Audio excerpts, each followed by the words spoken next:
por que você está me levando a vida? Aquele com o judeu, ó. Agora ele tem razão, aquele que perdeu ali em cima, com o judeu ele tem razão. Virgem, porque no Novo Testamento diz que vai vir um cara que vai ser o Deus, ele é o Deus e ele vai salvar o mundo e ele é filho da Virgem. Por que a gente está discutindo isso? Então, Boa, mas assim, você está dizendo assim, nós judeus não nos atrevemos a discutir o Novo Testamento. Não, se atreve sim. Você está fazendo isso agora. Eu não estou interpretando o Novo Testamento. Está. Não tô. Está quando você cita o texto, que você citou agora há pouco da Beritada Chá, e não concorda, você tá interpretando. Só que você está dizendo que não faz isso, mas faz. Não fazemos isso. Nós judeus não fazemos isso. Bom, vamos lá. Só corrigindo o Mirra quanto ao texto, ele falou, é só ler o texto que você vai perceber o sinal. Ele foi explicar o texto, mas o texto não diz o que ele está dizendo. Porque o arras, que a gente chama na Bíblia em português de acás, ele não é que ele se encheu o seu coração porque ele era altivo e não quis pedir o sinal nenhum. Não, pelo contrário. Eu sei que o Ahaz não é um bom rei, ele está entre os reis maus de Israel. Porém, no versículo 12, ele fala assim, não, eu não vou tentar o Senhor pedindo um sinal. E aí vem a profecia. Aí vem a profecia. Não é porque o Ahaz é um rei mau que tudo que ele faz é mau, entende? No momento ali, quando o pessoal fala para ele, aliás, é o Senhor que fala para ele, você pode me pedir um sinal. Como tem o relógio de Acás, que é um sinal também. Então, você pode me pedir um sinal. E o Acás, ele falou assim, não, eu não vou tentar o Senhor pedindo esse sinal. Eu vou ficar aqui na minha. E aí Deus, mesmo que ele não pedisse o sinal, falou assim, tá bom, então eu vou te dar o sinal. E o sinal é o seguinte, a alma conceberá. A pergunta que eu fiz, que você ainda não respondeu, porque, veja, o sinal, no verso 14, ele está intrinsecamente ligado ao nascimento de um bebê, e esse bebê será chamado de Emanuel.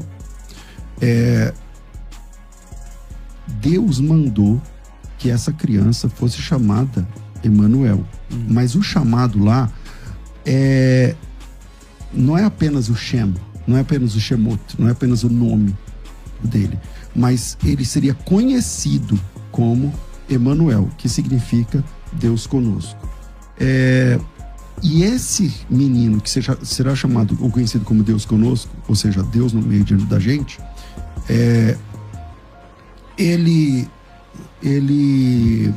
esse menino que é Deus conosco, Emanuel, ele é o sinal. O sinal, aqui não diz que, eu vou te dar um sinal, você vai vencer a guerra não vai acontecer, não sei o que lá, como você está dizendo. Ele diz assim, o sinal é, 2 pontos, a virgem conceberá e dará à luz um filho, ele será chamado Emanuel. Se é a mulher de Isaías ali, que é uma mulher já casada, verdade, que sinal é esse? Então qual seria o milagre então ele devia ter dito assim, uma mulher que é casada mas que não pode ter filho, aí é um sinal. Um sinal necessariamente tem de ser algo miraculoso. Aonde está o milagre? Aqui. Uma guerra que era para acontecer, não aconteceu. Ferrou ele aí. Não é um milagre. Uma guerra que não era para acontecer, aconteceu, não é um milagre. Qual é o sinal aqui dentro do texto de Isaías? Certo. Porque, só antes de o senhor fazer a sua réplica, parece que o ot ali no hebraico, ele dá a entender uma marca distintiva, né? Como o pastor César sacou bem. Então, qual seria a necessidade de usar a palavra sinal, ot, se não fosse algo totalmente distintivo? Foi o argumento que o pastor César usou. Certo. A minha pergunta é, qual seria um sinal para o rei Ahaz de uma gravidez que vai acontecer 700 anos depois que acontece tudo? Ele está desesperado lá, está claro do versículo, você concorda? Isso é verdade. Então, Isaías foi chamado para Que argumento é esse, velho? Então, tudo é... E o Abraão também, e os povos que dariam, que seriam, se tornariam grandes povos daqui milênios, séculos. Todas as promessas de Israel é para séculos, várias dessas promessas. Não, esse argumento tem nada a ver. Tô falando, vai valer a pena pro povo. Vai valer a pena pra história de Deus. Acalmar ele. Qual seria, eu que te pergunto, um sinal para acalmar um homem que só daqui a 700 anos vai nascer um possível sujeito de uma virgem, e isso vai acalmar ele? Que aí daqui a 700 anos vai acalmar ele? Eu que nem saber que ele seria pai de 2 povos daqui a muito tempo acalmou Abraão. E várias outras circunstâncias da Bíblia que demoraram muito tempo, E daí? Agora é questão de que valeria a pena aquilo ali, que tem a ver com com os desdobramentos que tá nos planos de Deus. Eu te pergunto qual é o sinal. Na verdade, um sinal, quando a primeira vez aparece a palavra ot na Torá, quando vier um profeta e falar, mostrar pra vocês um sinal, é um sinal visto a todos. Uma virgem conceber não é um sinal. Mas parar uma guerra que está evidente que vai acontecer e Ahaz era um rei fraco, isso sim é um sinal. Olha só, não vai acontecer essa guerra. Tudo tá indicando que vai acontecer essa guerra. Não vai. Você vai.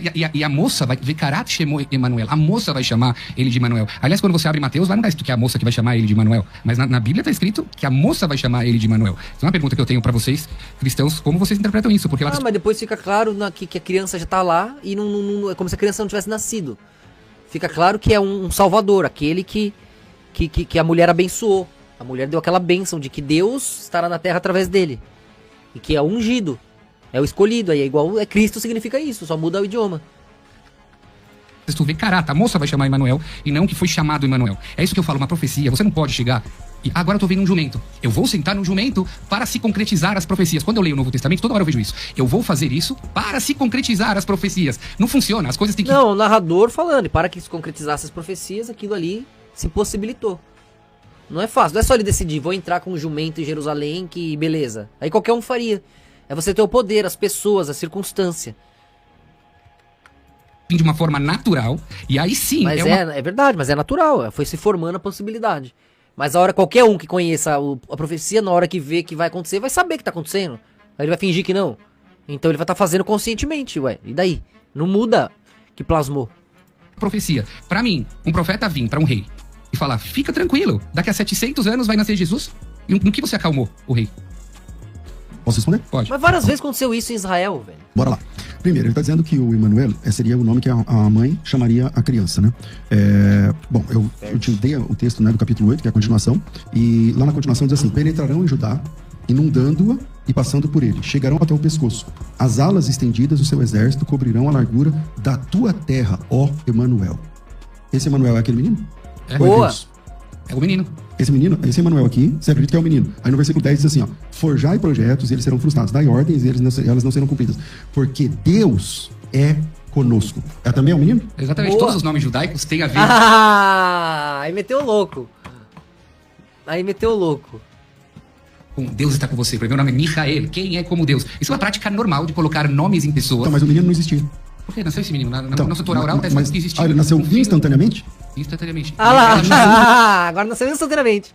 Tum, tava lá o Emanuel. Ai, mãe. Ai, de onde você veio, filho? Ah, cegonha. Aí eles aceitam. A Virgem Maria e a loucura. Por mais que tenha explicação abstrata, mas se é pra falar de magia. Instantaneamente não foi gerado em 9 meses? Não, ele foi gerado num período... Aí esse detalhe não sei te dizer, nem você sabe me dizer. Não, agora mandou bem isso aqui, checkmate. É porque é o seguinte, porque não está escrito que o nascimento foi... Se fosse um nascimento, como você está dizendo, então ele seria um nascimento ordinário de 9 meses de gestação. Só que o texto já trata como se o menino existisse. Então não dá para você aplicar como sendo aquele garoto. Aí fica uma questão que eu queria deixar para você, que é o seguinte, você fez uma pergunta, qual sinal acalmaria o profeta Ahaz, o rei Ahaz? Bom, você é judeu, cara. Então os judeus, você vai lendo o texto da Bíblia, do nada parece uma profecia que não tem a ver com aquele momento. Então você pega, por exemplo, Abraão. O Abraão estava desesperado lá no capítulo 15 de Bereshit, lá de Gênesis, e aí chega Deus e aí ele fala assim, meu servo, meu herdeiro vai ser um Damasceno, não sei o que e tal. E aí Deus fala para ele, então eu vou explicar como é que acontece. E aí ele fala que o que Deus tinha falado para ele que ia acontecer, que o próprio Abraão achava que era naquela geração, seria 400 anos depois. Então o fato de ter uma profecia que surge no meio do caminho. Mano, agora debulhou esse cara aqui. Graças a Deus. Jogando para centenas de anos depois. Deus o abençoe, foi bom. Pois, isso não é a primeira vez que acontece, não é a segunda vez que acontece, não é a milésima que acontece. Isso acontece o tempo todo dentro do corpo do Tanar. Então, isso não é uma maravilha, não é uma exceção aqui em Isaías, aparecer uma profecia no meio de um fato que está acontecendo ali, se desenrolando. Você é um cara que estuda, você sabe que isso acontece o tempo todo. Boa. É verdade, mas o que aconteceu naquele episódio de Abraão? Abraão perguntou, Bamé edá kirashera, como eu vou saber que eu vou herdar a terra de Israel? Naquela época ele não era um povo ainda. Então Deus adormece ele, faz ele entrar num profundo sonho, faz aquele pacto Você duvidou de Deus, então, não, se for. das partes e mostra pra ele tudo o que vai acontecer com a semente dele. Isso óbvio que vai acalmar ele, mesmo sendo isso. Não é que duvidou, poderiam falar isso, mas é que ele quis saber como. Ele ficou curioso como isso vai acontecer. Não que ele sabe que vai, mas como? Entendeu? Depois de 400 anos, na verdade, eu que teria que perguntar pra vocês como fecha a conta dos 400 anos. Os únicos que conseguem fechar as contas dos 400 anos são os judeus estudiosos da Torá oral. Porque a conta não fecha em 400 anos. Mas não tem problema, esse não é o nosso tema. De qualquer forma, Deus acalma Abraão dizendo o seguinte... Primeiro, só vocês que têm o dever de fechar essa conta, né? Mesmo. Então, Não, isso não é verdade. Isso não é verdade que eu tô falando. Porque assim, nós judeus não nos atrevemos a explicar o Novo Testamento. Não sou autoridade do Novo Testamento aqui. Só criticar. Sim, Como porque... você estava fazendo agora, pô. Porque o assunto nem é a Berita da Chá. Eu citei Berita da Chá aqui. Mas Eu citei, Miro? Eu sei, mas é por que você está me levando a virgem? Porque no Novo Testamento diz que vai vir um cara que vai ser o Deus, ele é o Deus, e ele vai salvar o mundo, e ele é filho da virgem. Por que a gente está discutindo isso se não é por isso? Mas assim, você está dizendo assim, nós judeus não nos atrevemos a discutir o Novo Testamento. Não, se atreve sim. Você está fazendo isso agora. Eu não estou interpretando o Novo Testamento. Está. Não tô. Está quando você cita o texto, que você citou agora há pouco da Berita da Chá, e não concorda, você tá interpretando. Só que você tá... Brit Hadashah é pacto ou novo, né? Brit Milá é o pacto que faz lá, que tira o... Então você vê que... Ele fala em hebraico pra mostrar pro judeu que ele sabe. E faz bem, porque... Nesse caso aí, né? Você tá dizendo que não faz isso, mas faz. Não fazemos isso. Nós judeus não fazemos isso. Mas pastores ousam a interpretar o Velho Testamento, e agora você acabou de me dizer que não é sua obrigação de saber isso. Não, de saber não. É assim, ó. Por que como Isaías nós sim cristãos serve pra entendemos? você? Sério. Nós cristãos entendemos que a Bíblia como um todo, no nosso caso, o Tanar completo e a Berit Hadashah, o Antigo Testamento para nós, que para você é o Tanar, e o Novo Testamento para nós entendemos isso como revelação. Então, acho que o judeu também entende o Tanar como revelação. Deus está se revelando através do texto. Toda a teologia cristã é baseada em cima da revelação. O que acontece é que nós leremos coisas, nós, diante do mesmo texto, veremos coisas diferentes, porque nós cristãos entendemos que Jesus Cristo é o cumprimento, é o sensus plenior de todas as profecias do Antigo Testamento. Então, eu vou ler aquele texto e tenho a tendência de entender, e não só eu, vários rabinos que se converteram ao cristianismo, vários, milhares, também entenderam assim, que Jesus Cristo é a leitura para as grandes profecias do Antigo Testamento. E isso inclui essa de Isaías 7,14. Porque todos os pastores, até rabinos, que entenderam que Jesus Cristo é todas as profecias do Velho Testamento, não sabem ler a Bíblia. Você pode ver. É inacreditável. Se você entra numa sinagoga messiânica, por favor, leia pra mim a Torá. Não sabem. E por que pastores sabem... Você lê em hebraico, você fala? Mas não é a Torá. É só fazer um curso de hebraico e ler. Por que não tem? Essa foi a minha primeira pergunta. Porque não é uma obrigação. Como não tem, velho? Vários sabem. Até eu que sou retardado, sei mais do que devia. Esse cara aí, um monte sabe, mas a gente não precisa. Porque a gente é do mundo. E e ali tá um sagrado de vocês. Que a gente se meter demais não sobra nada. A gente já tá fazendo todo o resto. Saber ler os textos de vocês é a única coisa que devia ser vocês a fazer. E vocês não fazem. Estão com o Talmud em vez da Torá. Quando chegaram com Dom Pedro II, por exemplo, veio rabinos do mundo inteiro. Dom Pedro foi falar em hebraico e ninguém sabia. Foi humilhante e doeu até nele. O povo de Deus não lembra a língua dele. O hebraico era uma língua morta, voltou a existir graças à coesão cristã, aos esforços de cristãos também. E ao poder cristão. Embora judeus tenham feito esforços técnicos para isso. O que ainda deixa um vácuo até a Bíblia. Coisas que nem os estudiosos deles entendem. Porque são para vocês entenderem. Mas essa é a língua original antes da Septuaginta. Essa é a língua... Se você concorda que toda tradução denigre, diminui um pouco do entendimento do texto, por que você encontra pastores que sabem explicar Isaías 7, Isaías 53, mas não sabem explicar Levítico? Exatamente, Rogério. É o mesmo Tanar. Então, porque assim, vamos lá, vamos falar então de traduções. Não foram os cristãos que inventaram traduções. Quando o cristianismo surgiu, Jesus, por exemplo, que é o nosso Salvador, ele usava, por exemplo, esse livro aqui. Quando Jesus citava... É igual, ele fala isso e ele não vê. É igual ali Isso aí que você tá falando da raposa, Rogério, é igual a passagem lá do templo, a entrada do templo. Que Jesus profetizou. Ele passou por ali e ninguém ia passar até ele voltar. Aí os muçulmanos, pra não tornar aquilo ali sagrado, foram lá e fizeram um cemitério lá, né? Pra travar aquela passagem e o Messias não voltar, porque o Messias ia voltar por lá. Só que tentando impedir, eles cumpriram a profecia. Porque desde então tá fechada a passagem e cumpriu que assim ficaria até a volta. A Bíblia, ele citava através do texto grego. Então, se Jesus usava uma tradução, não vejo problema nenhum usar a tradução. Agora, você falou uma coisa que é verdade. A tradução, você traduz parabéns pra você do português pro hebraico. Vai perder alguma coisa. Traduz do hebraico pro português, vai perder alguma coisa. Agora, nós entendemos que o texto original é inspirado pelo Espírito Santo, tanto o Antigo Testamento, que é o Tanar de vocês, quanto o Novo Testamento pra nós. Agora, eu não tenho que ser um especialista. Nem todos os judeus também leem a Torá. Eu sou um guerreiro do meu próprio povo. Você está fazendo uma crítica, Verdade. mas essa crítica no seu quintal não funciona. Aceito 100%. Boa, Então, boa, que lindo! Eu fui Ele fez... Nossa, que lindo de ver isso, me arrepiou até.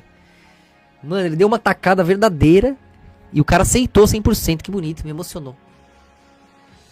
Muito legal, que bom.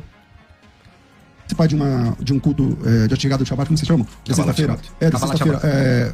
Lá na sinagoga aqui da... Esses dois aí, cristão e judeu, estão estudando, tentando se aproximar de Deus. E enquanto seus povos estão perdidos por aí, ninguém pode falar isso um do outro. E eles estão mais próximos do que seus próprios povos deles. Olha que loucura. como chama ali, da número 10 mil ali? Da hebraica. Sim. E aí eu sou muito amigo do rabino e tal, e eu fui lá, porque eles foram, eu fui receber uma homenagem lá na sinagoga. Beleza. Aí o pessoal que me convidou, são judeus, brasileiros e tal, e aí eles estavam lendo, me deram um texto transliterado. Fala aí pro pessoal agora, o pessoal não lê o texto hebraico. Canta no texto hebraico, mas lendo o texto transliterado. Aí eu falei, não, pode me dar o texto hebraico. Pô, você lê hebraico? Leio. E aí li hebraico, na hora da exposição eu entendi hebraico e tal, tudo mais. Ou seja, você tá falando uma coisa, por que os pastores não sabem? Então vocês também não sabem. Se você me permite, olhando pra tela lá, Por favor. eu convido a todo mundo a seguir as minhas redes sociais, porque eu sou um dos caras que falo não somente de forma geral para pastores que gostam de interpretar a Bíblia, que precisam do hebraico, mas principalmente pro meu povo, que deviam tomar vergonha na cara. Eu não tô falando agora pra saber Bíblia de uma forma profunda. Ah, que legal, sério. Bom, bom saber, Paulo. Cara, eu participo de um grupo de arqueologia e se defende a Palestina. A primeira parte do seu livro Lúcifer é objeto de estudo, porque explica como os camaradas tomaram conta. Caramba, tá vendo? Que loucura. Que seja usado pra proteger ali, né? Pra acusar os errados e proteger Israel verdadeiro, os judeus verdadeiros. Ao invés do mundo confundir todos de novo e perseguir todo mundo e sofrer todo mundo, né? Mas é bem por aí.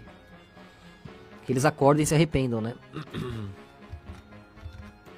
Como Sim, rabinos e tal, pelo menos que não lê. sabem rezar o Sidur e as rezas no hebraico, e muito mais, a vergonha vai muito mais, eu assumo, que hoje eles entram como judeus, que deveriam saber pelo menos a história do povo deles, eles podem entrar num táxi e eles vão levar um banho do taxista no que diz respeito ao conhecimento da Bíblia. Porque então você tá falando de uma coisa que os pastores deviam ter, mas vocês também não têm. Concordo. Então vamos pra Concordo, frente. mas aí a minha crítica é a seguinte: como nós estamos falando de teologia, de pessoas que estudam a palavra, que pregam a palavra, e tem rebanho, que gostam de difundir a palavra de Deus, essas pessoas têm que falar, eu preciso ir atrás do original. Por que eu não vou atrás do original? É porque hoje as pessoas se chamam de hebraístas. Hebraísta não é saber falar hebraico. Porque se a gente eu trago aqui um texto em hebraico, ninguém lê. Eu leio, Bimirra. Hebraico você lê fluente? Leio. Então. Me apresenta um texto, eu leio ele pra você. Agora. Não, eu não sabia. Até onde, Eu uso. até onde eu sei, hebraístas Até não eu que sou maconheiro leio. Então imagina ele que estuda. lê hebraico. Então, então vamos lá. É assim, ó. Você tá dizendo. Eu leio tudo, só não sei o que significa tudo, que eu não lembro. Eu vou lembrando aos poucos, cada vez mais, mas eu leio. As letras eu sei. Agora, o que significa, eu não lembro. É igual alemão, francês, eu leio melhor ainda, sei mais coisas, mas esqueci um monte de coisas. Mas eu sei mais que a maioria. Graças a Deus também. Mas eu precisava criar vergonha na cara e dar forma ali. Mas é gostoso de ler o hebraico assim. Eu gosto de brisar. Mas não é nem porque precisa, ninguém precisa. Até o contrário, né?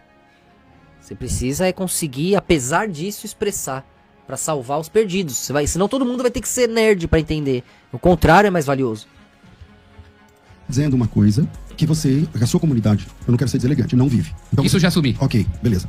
E se você já assumiu, do meu lado é a mesma coisa. Porém, nós temos outro entendimento. O entendimento que nós temos é que não é um curso que salva. Não é a capacitação numa língua que salva. Não é saber uma determinada língua que salva. Como vocês entendem que tem de saber o hebraico, tem de saber... O pessoal que faz a reza, eles fazem a reza. Valeu, Paulo, que legal, também fiquei feliz de saber. A mesma reza que ele tá falando e na cara dele, chamar Israel, Adonai Elohim, Adonai... Ele não lê, ele só sabe de memória. Então, isso não é um problema. Caralho, eu leio, os caras não lê. Caralho, me senti bem. Você viu, Deus, essa? Porra! Esse academia... Já não bastava Dom Pedro. E eu que não tô nem... Fico até com vergonha, nem me esforço. Os caras também tão loucos, hein? Mas calma que eles acordam.